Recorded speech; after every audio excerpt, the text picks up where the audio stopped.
Okay, now we're going to sort of review what we've looked at with rectangles and squares here.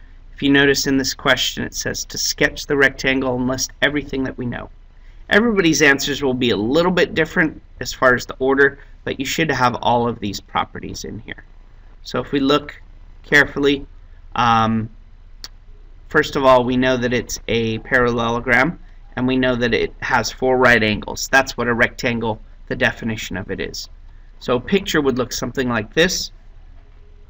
And since we know it's a parallelogram, it also has these properties. There's 5 of them all together.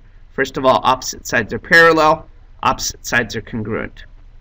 We know opposite angles are congruent, and we know consecutive angles are supplementary.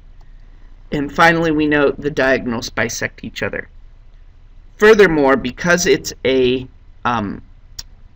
rectangle, we also know that the diagonals are congruent. Okay? For a square, listing everything that we know. We know, first of all, it's a parallelogram, a rectangle, and a rhombus, so it has all the properties of all of those. We know opposite sides are parallel, and all 4 sides are congruent. We know all 4 angles are congruent, and they're all right angles. And then we know the diagonals are congruent. We know the diagonals bisect each other, and we know that the diagonals are perpendicular to each other. And that would be all the properties there. They don't list the perpendicular diagonals, but that is another property. And that's it for this one. Thanks.